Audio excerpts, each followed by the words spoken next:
So the Blues for Hawthorn as Carlton victorious by 26 points. Silvani best on ground, finishing up with 8 goals, and Jason Dunstall got 4 for Hawthorn.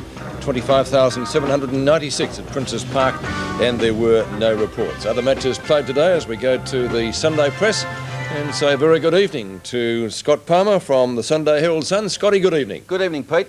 Plenty of news happening at the other grounds. Let's go to North and Richmond first, and the Kangaroos, big winners there. Yes, big winners, but unfortunately Mark Roberts, another of their big players, damaged his knee today and he'll be missing for 6 weeks. A posterior ligament in the left knee, and it looks bad luck for Mark because they really need him. What about Johnny Longmire? Johnny Longmire kicked 6 goals today, but he suffered that spasm in the back that caused him trouble last year. It affected his hamstring, and he could be missing 2 next week. So they got their fingers crossed. Wayne Schimmelbusch said that he wasn't too happy about that 11-goal win because they did it all in a short spell in that third quarter. Alan Jeans, I guess, disappointed. What did he have to say? Don't underestimate the Tigers. He said we can do a lot better than that. He said North beat us by 14 goals in the last practice match, and they are a very good side. But he said we can improve. Of course, Dale Waitman injured his calf today, and also Stephen Jackson, their West Australian recruit, he did an ankle, and he's also got ice packs on his hand tonight. So there's problems down there at Punt Road. Well, no problems out at Princes Park. David Parkin, I guess, would have a smile from ear to ear tonight, wouldn't he? Yes, he said he's got some Blues together that really want to do it for Carlton. And he pointed out that in the 21st game of last year, they lost to Hawthorn. And of that day, only 8 players remain today. So, and of the 54 that were there when he took over the Blues, 30 have gone, so he's made a complete change out there, and he's got the players that he wants playing for Carlton. How bad is Dean's injury, Scotty? Well, he's dislocated his elbow and looks 3 to 4 weeks. It's bad news for Peter Dean, a wonderful player for the Blues. Alan Joyce, he said that was not up to standard. He said we lacked desire today, but next week they've got Lawrence coming back, Condon, Whitman, and of course Chris Muse ready to return too. Collingwood, slow start today at Victoria Park, but they got it all together in the end. Yes, they got it all together. They're busy collecting signatures outside Hall in the early part of the match for their social club. They want to buy it and they want the council to give it to them. But Lee Matthews was very pleased with McGuan's comeback, 5 goals. Pert beating 3 players at full back. Lehman on a half-forward flank played well. And of course, Tony Francis, he injured an ankle and he could be doubtful next week. Just quickly on the big game at the MCG, Scotty, Malcolm Blight, I guess, pretty disappointed. Very, very disappointed. He said the same Blues again. He said we could control the ball in the first half and still finish behind. But Johnny Northey, sitting back eating an apple, he said I asked him questions about the players he'd let go, the O'Dwyers and the Spaldings and all, and he said, I've got faith in the players that are here. And Alan Jakovich, 7 goals. He said, the boy's not fit and can play a lot better. OK, Scotty, we'll leave it there. Full details in the Sunday Herald Sun tomorrow. Join us at Sportsworld, 9 o'clock.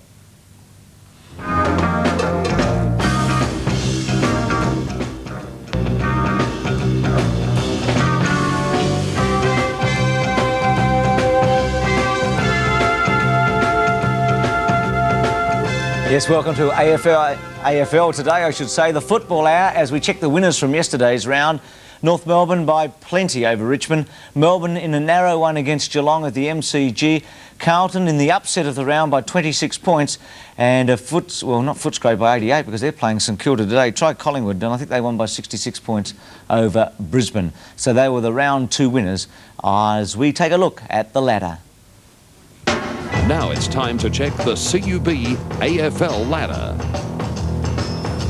North Melbourne on top, remembering match ratio, the key here, along with percentage. Forget about points. Carlton has won 2 games, but they're in 3rd spot.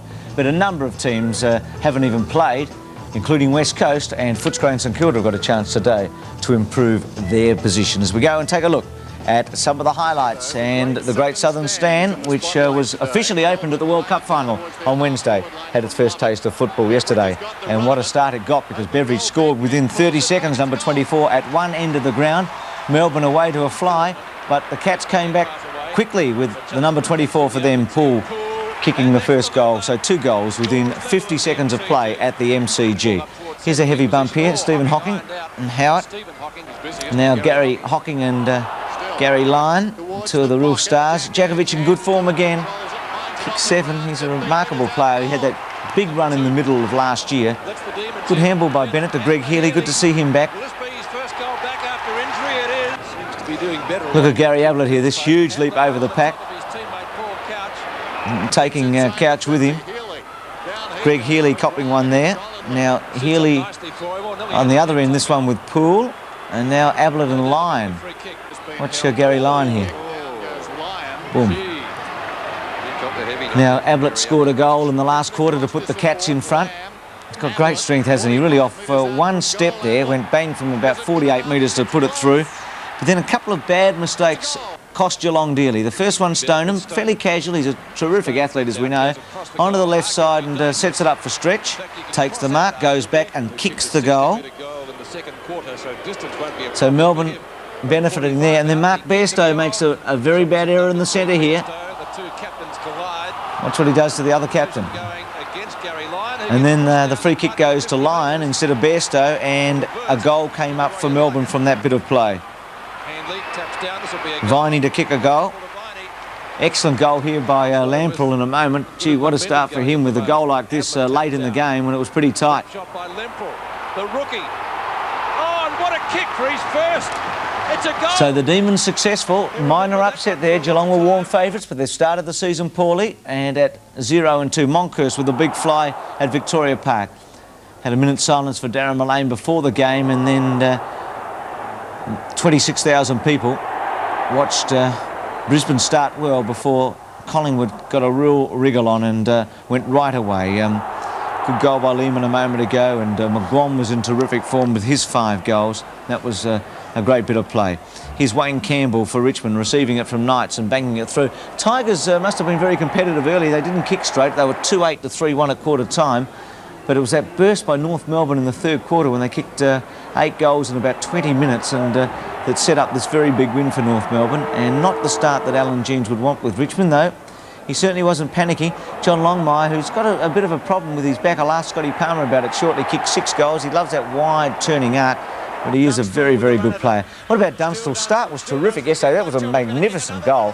Turning like that. He kicked 3 goals within about 15 minutes. Hawthorn led by 3 goals into the breeze at Princess Park. But this man had a memorable day. Silvani with his 8 goals. He had 3 different opponents.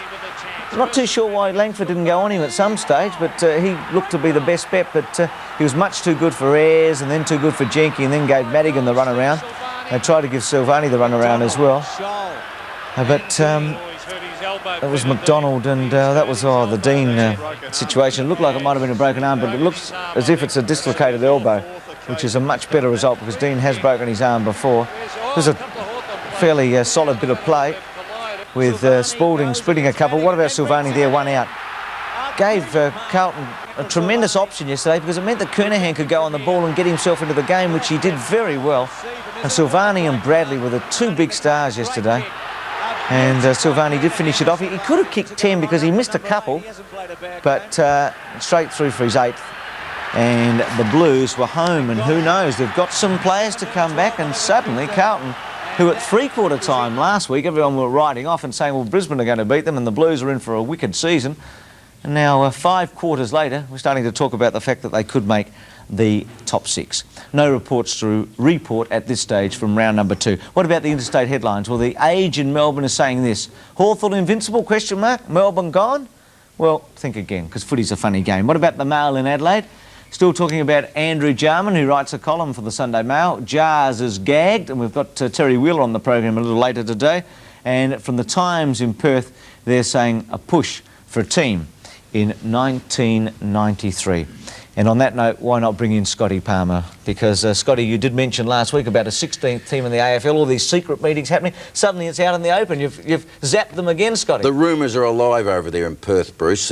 Players have been sounded out, coaches are being sounded out.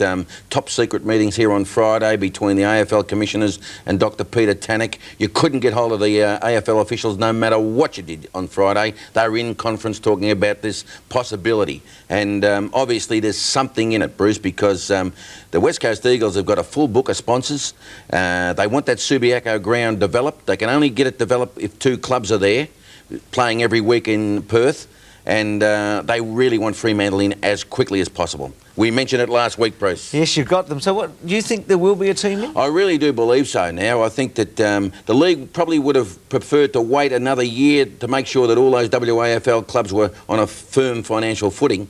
But the push for Fremantle is so strong now. Blokes like Mel Brown, Jared Neesham, and all those Fremantle players like that are on the fringe of the West Coast Eagles list are all now looking perhaps at getting back and playing for their own town, which Well, is if they good. can't make the West Coast list, they might struggle in the AFL. Now, what about Mark Robertson and Longmire? What's their situation? I checked with North this morning. Mark Roberts, very, very disappointing. He's on crutches, a cruciate ligament. Looks like half the season, nearly. Very bad luck because they felt that he was the boy that could go into the ruck when they needed a bit of a lift there and they could put him in key positions. John Longmire, it's one of those back-related spasm things into the hamstring, and they said it was the stress fracture a couple of years ago. Now it's this back-related injury that's affecting footballers. They hope to have him back next week, but it's like that. Bit of sciatica it might be. Now, Tony Lockett, Brad Fox, that was a disturbing story this morning. Well, it's been a story that's around all week, and the clubs aren't saying anything, but there's suggestions out there that when Tony put him in a headlock last week, Brad sort of lost his breath, and the doctor had to go out and sort of do a bit of revival work on him. But there's no problem today. If he gets Tony Campbell in a headlock, Tony will slip out on a brill cream today. There's no doubt about that. He's got the gloves on in the brill cream. Scotty, we've run out of time. Time already, Bruce. I know there's going to be a sword swallower at the... There's a sword swallower at the MCG today. yeah. I'm looking forward to that. Except I'm going to the Western Oval. Scotty, keep punching. Well Bruce. done about that 16th No problem, team. mate. You haven't quite got it in, yet. We take a break. Back with the panel after this. I want to concentrate on the 15th team, the Brisbane Bears, before they start about the 16th. So you're not on there. Well, no, Bruce. On I mean, them again, no, I gave them a serve about 3 years ago, and they've probably slipped back since then. But no, no. I think that if they find another team in Perth, we'll find a team exactly the same as the Brisbane Bears. I don't think the talent's there in Perth, despite what people say. You say the depth of talent, because last year you said that, I remember you saying you felt that Western Australian footballers were the most talented of the lot. Well, they are. Yeah, they are, providing you take the top 40, but then they drop away very quickly. Ron, do you want to see another team coming in from Western Australia at this stage? No, I think it's too early, and I think we should wait a few more years, and in that few more years we might see the wisdom of having less teams in Victoria. Because as an example in today's paper, a little bit of news where the Eagles have just spent $3,000 on a phone between the coach and the runner, which is, you know, the Anne's pants, so to speak, the ultimate. The bat phone. And that's the sort of thing that money can do. It adds a little bit to all of the things in the footy club, oh, well, most things in a footy club on the way of gear, more coaches, more coaching aids, better medical setup, better physiotherapist setup, and that's the one reason why eventually the Victorian teams will really feel the pinch, the ones that can't afford all these little extras. Those little extras count in the end. Well, speaking of extras, the Professor of Propaganda, oh God, I wasn't going to call him that. Scotty Palmer told me a moment ago in the commercial break that Melbourne has spent $10,000 on a computer. They have it at the ground, and John Northey has all these super-duper stats available to him throughout a game. So there's another $10,000. Well, yes, but they're a pretty well set-up club. Now, can you imagine a Fitzroy? Well, they didn't have a major sponsor, did they? I mean, they, like everyone else, they've struggled, Melbourne. Which sides are going to go, Barris? Which sides are going to go? You're the one that usually writes about stuff like that. Well, you're going to put your name on the line? I put my name in the line enough times. Enough Which thing. sides? Which sides? Which sides? I told you last year the best way to do this sort of thing. But no, it's just obvious, isn't it? Okay, no, I think you're making good sense, Ron. Hang on, and all the people, all the club officials here in Victoria, they all agree privately, but when you say who, they all shut up. They're doing what you're doing. They do exactly what I do, they wimp out. Jared, now, speaking of dropping, now, I know you didn't mention it yesterday, but you did suggest on the commentary yesterday that Justin Madden, twice the best and fairest, including last year at Carlton, might be struggling to find a place in the team this year. You couldn't be serious. Well, I am serious, Bruce, and I think I've got a little bit of support there. I think it's horses for courses, and I maintain one thing, that first use of the ball out of the centre is paramount, and every coach would agree with that, and that's Justin Madden's greatest strength.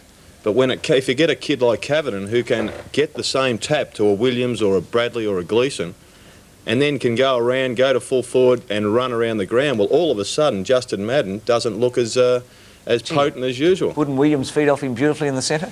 Well, he's been doing it for about 10 years already, Bruce, up in Sydney, but I think we'll find that there aren't too many beanpoles coming through in the under-19s, or what were the under-19s, the State League. We mentioned it last week that these people are the dinosaurs of football, and slowly they're going to be phased out. Justin Madden will have an impact on football, I'm sure, this year. but I think his time is almost nigh. And quickly they're being grabbed by basketball That's too, right, so it's the not available basketball. anyway. Yeah. How are you, Robbo? Good to see you. Bruce. Yes, An old blue boy, how do you feel this morning? I was quite pleased because I think we've all been a bit suspect about their ability over the last 2 or 3 seasons, and led from the front. Kernahan obviously played well. Craig Bradley, I'm a big rap for Bradley, puts in, top professional. But just like to go back to last Sunday, Bruce, we saw a fantastic game in Adelaide last week by Footscray. And I'm looking forward to going out there this afternoon with you to watch some play St Kilda. It's going to be a terrific game. Peter McKenna, you've seen, Hawthorn. The end, Peter, for your I team. thought you might mention Hawthorn. All those cynics out there will say they're too old and too slow. Don't you worry about the Hawks, they'll be back. But Carlton beat them at their own game yesterday. Sheer desperation and numbers at the ball. But I was just thinking last night, I went through some of the hierarchy at Carlton. You can see why they're performing so well. Bruce, have a look at this. Coach Parkin, a university lecturer or a teacher's college, ex-teacher. Kinnear, ex-teacher, chairman of selectors. Ashman, teacher, reserves coach. Barry Armstrong, ex-teacher on the selection committee.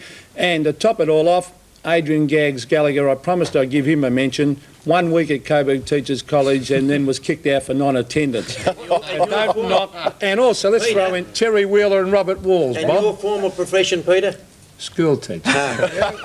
Bernie, being last off the rank, I don't even want to say good morning to you. What were your votes yesterday for Melbourne and Geelong? Oh, gee, Bruce, yeah, OK. Well, I gave 3 votes to Andrew Wobbs, who always is at the bottom of the pack. He played a tremendous game.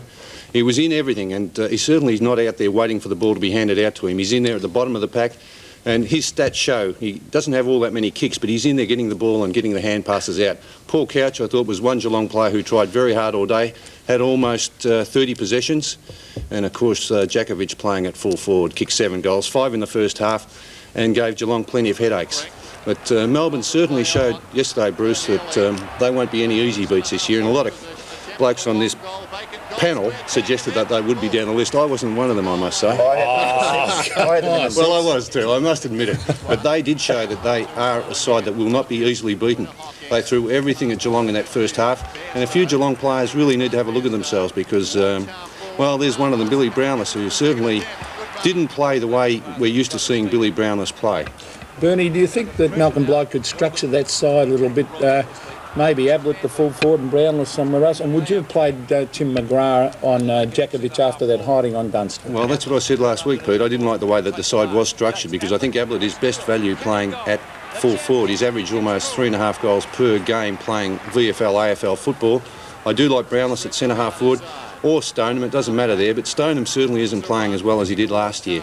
Are you really saying that Tim McGrath shouldn't have been played open up on Djakovic? I haven't said anything about Tim McGrath yet. Well, what do you think about that? Well, I thought that maybe Blight did show some sort of confidence in him after last week's game on Jason Dunstall. But I do believe that Andrew Rogers... Well, I can't see why. He played about 10 games.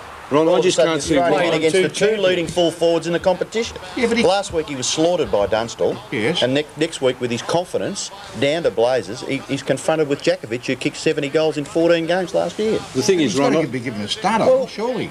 In the first 2 matches of the season. He's only been drafted a week ago. They don't even know what his capabilities are. They've tried 25 full-backs. They're entitled to give a fella 2 weeks in a row. well, look, the thing is, I can't understand why they don't play Andrew Rogers there. I thought he did a good job at fullback last year. Malcolm Blight obviously had different ideas about where Rogers should be playing, but they haven't got a fullback who is better than Andrew Rogers. Bernie, it's early in the season. Do you think that we might be seeing a repeat of Geelong's form after their last successful season with another slump this year? Well, they've played 2 games that they were up there at half-time and could have won. And, you know, they're 2-0 down at the moment, which is not good at the start of the season. They've obviously got doubts in their minds at the moment, but they came up against a very dedicated and a very committed side yesterday, and Melbourne will win a lot of games this year. Don't worry about that. It could be said that Geelong lost through 3 major errors, simple errors. We saw one before on the telly. Well, there's 2 very bad by errors. 3 Right? senior players. Ablett dropped a chest mark in the middle of the ground, which caused a goal. Yeah, yes, that Then one. you had Bairstow, then you had Stoneham. Yeah, fair enough. Stoneham's was inexplicable. He took it out of the ruck, just turned back into general play and kicked it to the worst player you could pick out, and that was Stephen Stretch. Who banged the goal through. OK, and the Bennett Djakovic one will leave this week, but it'll be interesting to see if they can both fit into that Melbourne side. OK, Bob, you went to 2 games, but you certainly went to Victoria Park. Collingwood, Brisbane, your votes there, mate? Well, I gave 1 vote to Starcevich, who I thought came on and and really gave them a great lift. I thought Gastev, I don't know how well Dacos is, whether he's trained hard through the pre-season or whether he's still slightly, injured or not, but Gastev stuck to him very well and played a great game, and I thought that Wright gave him a great lift, and really was... it's an interesting thing. I should get the advice of the panel here. I can't understand how a team like Brisbane can lead for a good part of the first half and then suddenly go to pieces. Is it that the teams take them too easily, or they're a bit soft on them early, or Brisbane are quite a good team and then just fall away? Well, I think Brisbane just lack what's called match winners. When the game comes to the crunch, they haven't got the class players, the match winners to... Well, how do they match? Enthusiasm. Is that all it is? They're all revved up. Enthusiasm can take you a long way when you're an amateur. It doesn't take you that far if you're a professional. We saw the same thing with Fitzroy and Essendon in that final. Fitzroy stayed with them for that first half with purely adrenaline. Pure adrenaline and enthusiasm, but didn't have the players to finish it off. Bobby, you're impressed with Collingwood?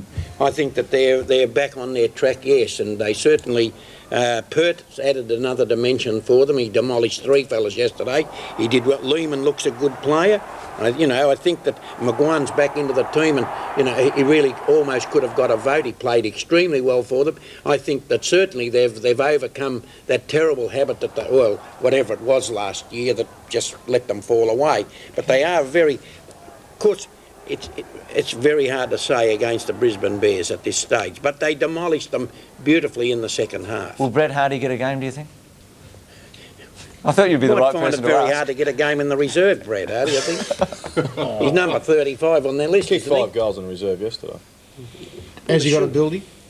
Brett Hardy? He's got his own individual ability, yes. He has, Ron. OK, we'll take a break. Carlton Hawthorn coming up after this. Peter McKinnon was joined by Gerard Healy out there, and Gerard, you're 1, 2, 3. Well, I gave 3 votes to Craig Bradley. I thought he was supreme in the centre. He got the ball out of there a number of times. In fact, Carlton got the ball out of the centre 6 times in the third quarter, which set up Carlton's win. Stephen Silvani returned to Princess Park, came in a blaze of glory after a knee injury, kicked 8 goals, a match-winning performance.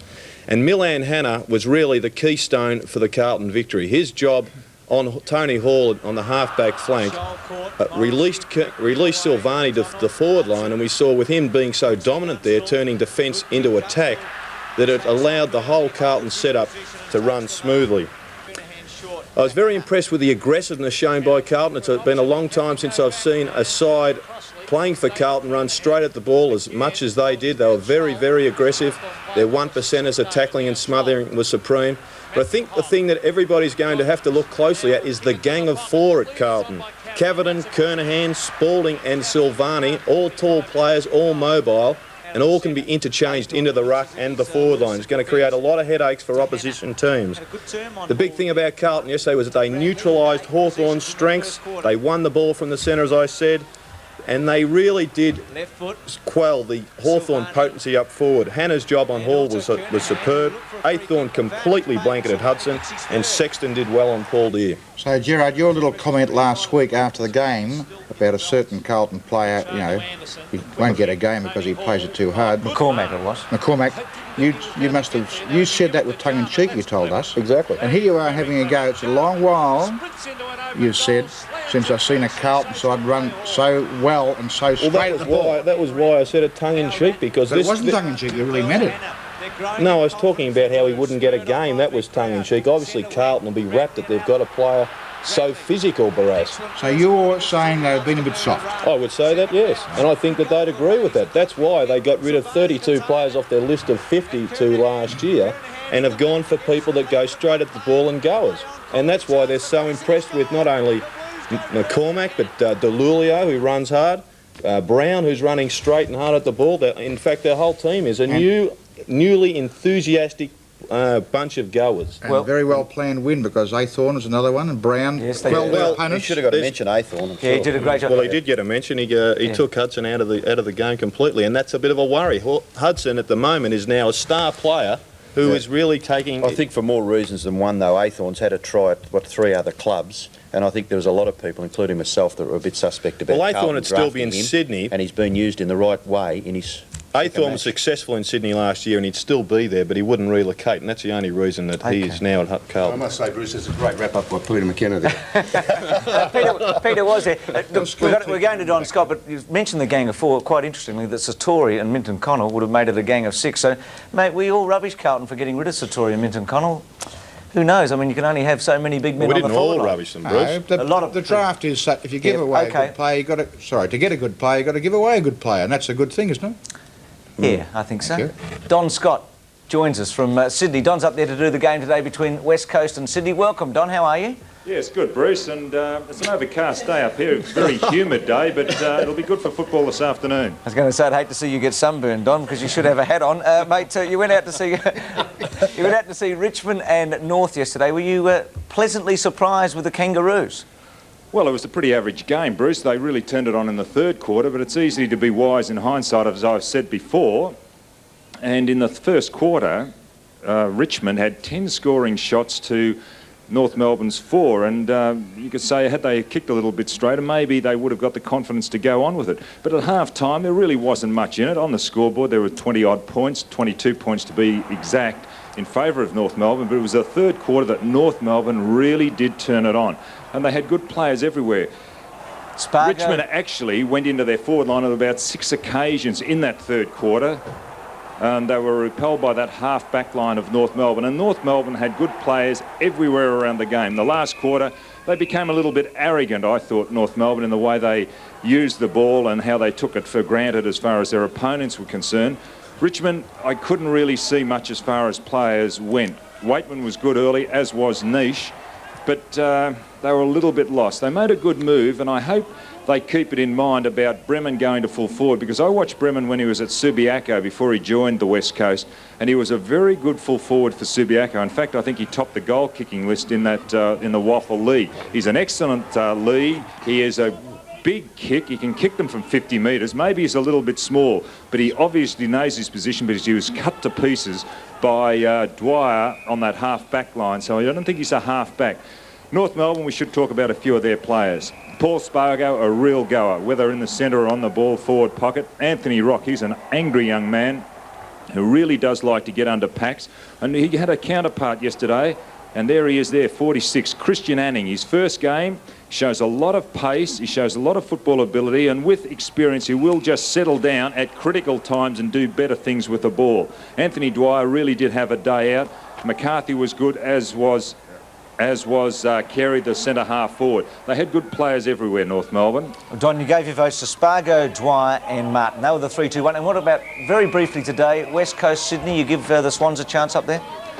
Well, I think it'll be a fairly even game. It's their first hit out for both sides. I think this is going to be in favour of Sydney. They may bridge the gap, but on paper you'd have to go for West Coast, and I'm just sticking to West Coast only by a fraction. Good on you, Don. You can go away and have some makeup put on now, and good luck for the rest of the day. I'm sure Thanks, Bruce. Cool. I'm sure you're cool. Well, let's check the votes from last Sunday. Don Scott joining us here from Sydney. Last Sunday's matches, and the votes here, Adelaide and Footscray, Roskilde and Dinning, Atkins, Wine and Coleman for the 3. G. Coleman there. St Kilda and Essendon, Lowe, Winmar and O'Donnell. 3, 2 and 1. They were Don's votes from that game, the Saints against the Bombers. Do we check the progressive votes? The Sportsworld Player of the Year will receive a Westpac bonus saver account to the value of $10,000. So big prize, early days, a number of players on 3. Atkins with a chance to improve today, and so has Lowe, because they're playing against one another in that big match at the Western Oval. Dunstall, Kernahan, Obst, Wright and Spargo. So 7 players there, all on 3 votes in the progressive votes. So that's the situation there for the Westpac Footballer of the Year. We take a break, back with more after this. Versus Footscray. And Terry Wheeler joins us this morning out at the Footscray Oval at Western Oval. Terry, welcome once again. You've copped a bit of criticism this year, mate, before last week's win, but suddenly everyone's calling you a genius again. Yeah, I wonder where the basis of the criticism comes. Is it merely because we said that we wanted to win the Foster's Cup? If there's criticism for that, well, I think a few people need to look at themselves. Mate, what about Andrew Jarman last week? Now, he wrote an article in the Sunday paper in Adelaide. He has been gagged since. Graham Corns has refused to let him write for the paper, we believe. He says, we'll muzzle the Dogs, we'll win by 5 or 6 goals. It'll be easy. You obviously have used this in your match address and spurred the players on because of this? Well, Bruce, I certainly am not in a position to tell the Adelaide Football Club what to do. I mean, they've been very, very good in their 12 months within the AFL, but I certainly wouldn't have one of our boys writing within the press.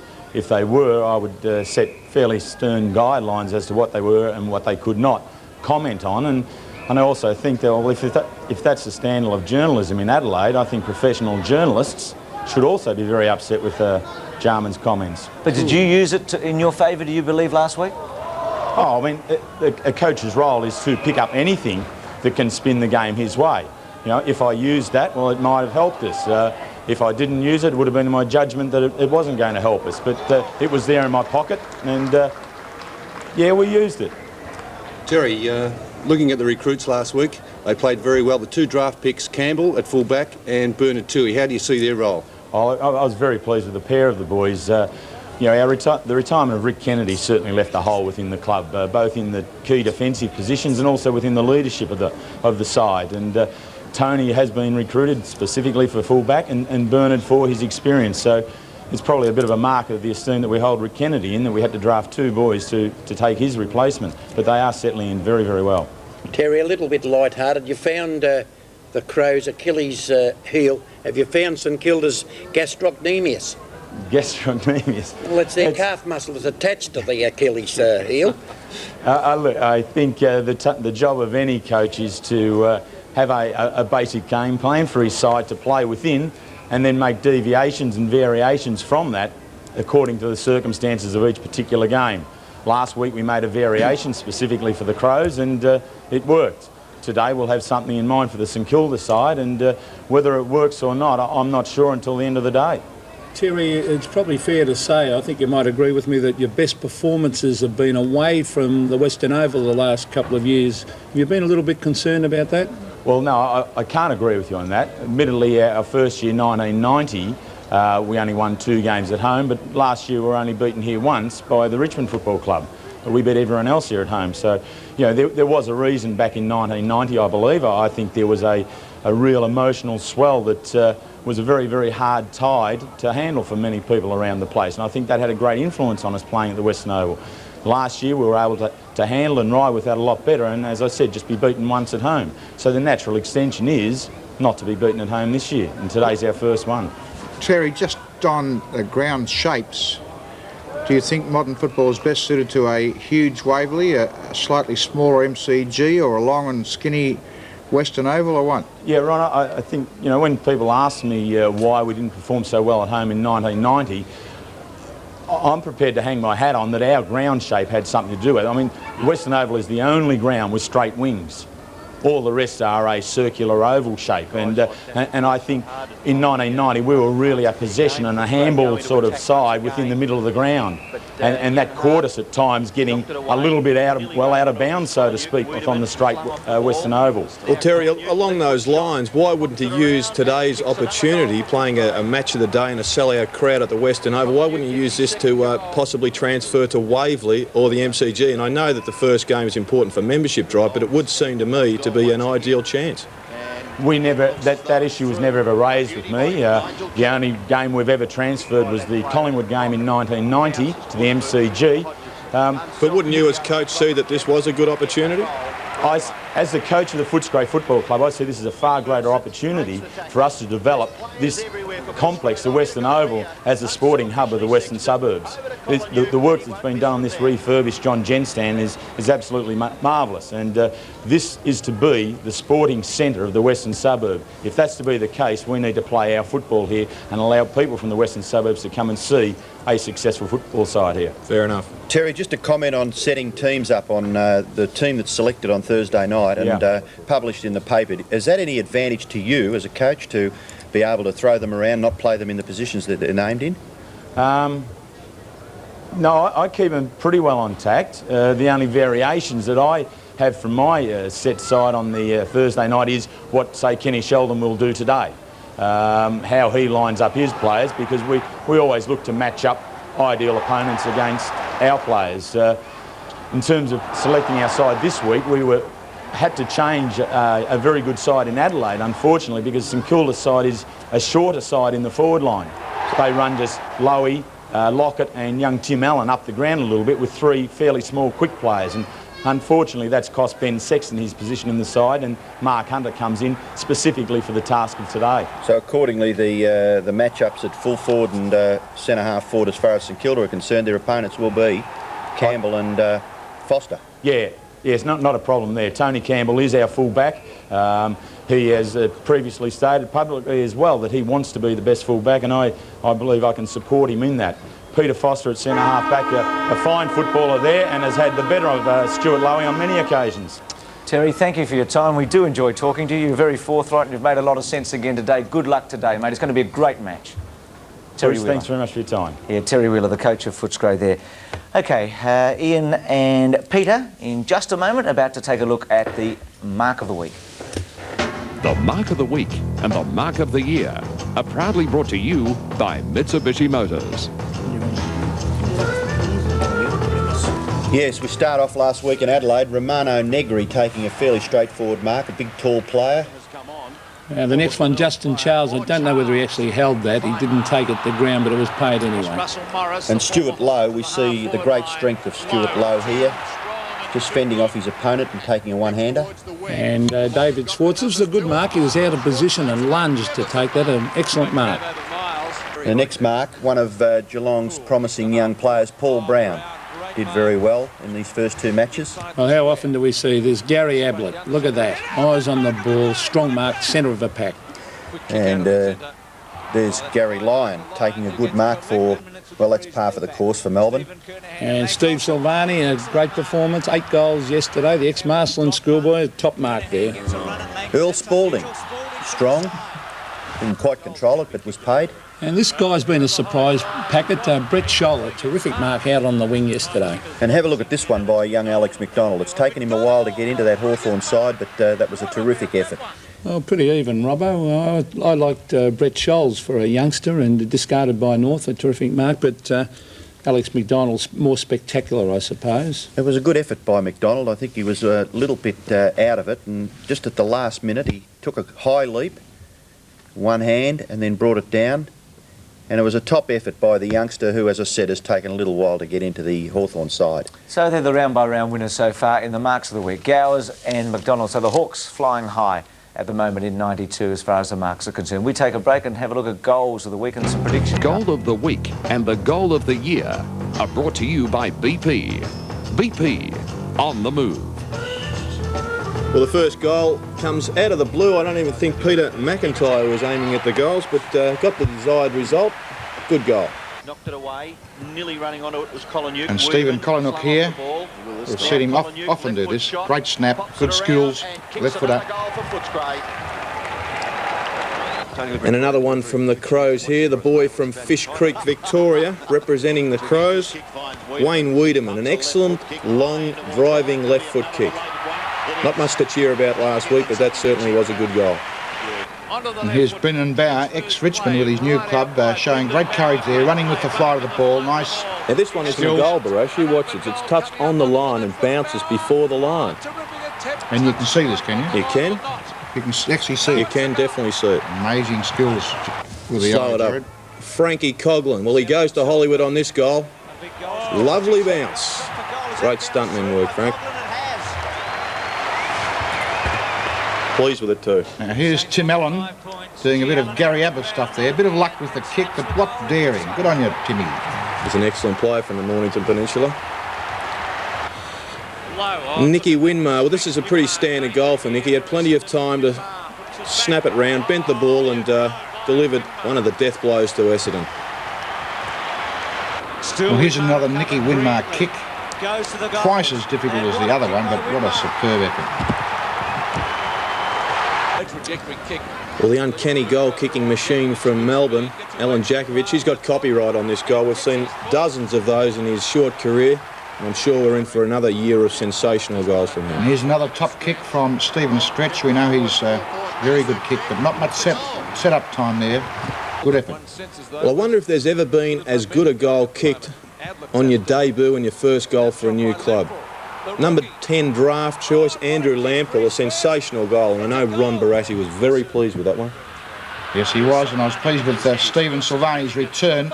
There wouldn't be many guys of this fellow's height who were so agile on the ground. And Troy Lehman, a player who struggled a little bit last year. A good snap at goal at Victoria Park, brought the crowd to its feet, and Troy's a wonderfully talented player. And here's another guy who's really struggled to show he's any good for about 15 years. Dale Waitman. Lovely examples there. And the person we've chosen... I think you're using Ware a little bit liberally. Well, you wanted Tim Allen, but I thought a guy who probably dreams about his debut. We all dreamed about this sort of thing on a Friday night, kicking a fabulous goal, a difficult goal, a crowd-pleasing goal. This guy's done them all with his first kick. How good's that? Young Lamprell, you what's this? Nice skills. Maybe he knew where the goals were, but he's a right footer. And if that's a sample of the sort of stuff he's going to give us, Jared... He's going to be an exciting player, Bruce. He is. Nearly as exciting as you. Oh, good on you, Bruce. Oh, well, that means he win a Brownlow and go to Sydney at some stage. Oh, and earn all that money, Jared. End up on Channel 7. Ablett and Lamprell have been the two men that have won so far, the round-by-round winners for the BP. Leading goal kicker so far in the competition. It's early days, but Jason Dunstall, 4 yesterday, but 16. Silvani, 10. Lockett, Jakovic, Kernahan, Longmire. Ron Barassi's been dying to show me a photo in one of the Melbourne papers today. It's upset him no end. What's it all about, Ron? It's two blokes having a smile. Right. There's nothing wrong with that. Well, I think there is something wrong with it, because I wouldn't like to see one of my players obviously smiling, obviously not caring too much about being beaten. You can shake hands, and you should shake hands with your victor, I believe, but you don't necessarily smile. And I wonder what Alan Joyce thought of it. It's only Phil, Barras. Well, first of all, it could be sportsmanship. Sportsmanship by Chris Langford, and it's good to damn well see two players shaking hands after a game. I'm not talking about the shaking hands. I already said that was fantastic. How do you know what his feelings are about losing? He's probably dead set. And what else did you say? You also said that I'll see you in the finals and we'll do you like a dinner. That's exactly what Langford would be saying. You were so used to getting hidings towards the end of your career, you're happy to cuddle anyone. Certainly not you. A lot of other criticism yesterday about Hawthorn not being as strong at the ball as they have been so far this year, and that might be just things they weren't mentally tuned in. There's only one thing. We're in March, aren't we? They do happen to be very good mates off the field. Bruce, what about very good social mates? They go out. You happy with that one? You happy with this one? I'm just saying, and I'm with Peter anyway. I'm not worried about after the game. Nah, And that's it. The game's gone. If you can't be a mate, that's what's happened to footballers. But you shouldn't be laughing after the game, Bob. Surely. What? It's like laughing in the showers after you've been thrashed. Come on. I think the most important thing about... something. What is it supposed to mean? It means you got to beaten out in the ground. You don't carry it for the rest of the week, do you? Just after the game. I know what you're talking about, and I think that it's ridiculous, and the game is much worse for it. Dead right, Bob. Gentlemen, let's leave it at that. Who knows? I mean, What about having a vote on it? no, we're not having a vote on it. Who knows? Chris might have been just looking, and the photographer said That's smile right, or something like that at the wrong time. Quickly. Yes. Essendon, Fitzroy and Footscray and St Kilda and West Coast and Sydney. Wrap them up, Bobby. I like Essendon, Footscray and the West Coast Eagles. Ron? West Coast, St Kilda and Essendon. Jared? Yeah, I'll go with Barassi there. I'll just say one thing, that Tony Campbell's black gloves are against the rules by the Commission. They should be skin-coloured, and perhaps we might see something about that this week. Robbo? Three certainties: West Coast, St Kilda and Essendon. Macca? Essendon, Footscray because I've backed them with you, Bruce, and Eagles. And Bernie? Fitzroy, Bruce. Fitzroy, yes. I've got to go for Footscray this week. I copped a bit of flack last week for going for Adelaide. You might as well tip the Swansea. And West Coast Eagles. He's loyal, isn't he? Fitzroy and Footscray. Gentlemen, it's been a pleasure. And I've enjoyed your company all day. For the top, and Broderick taking the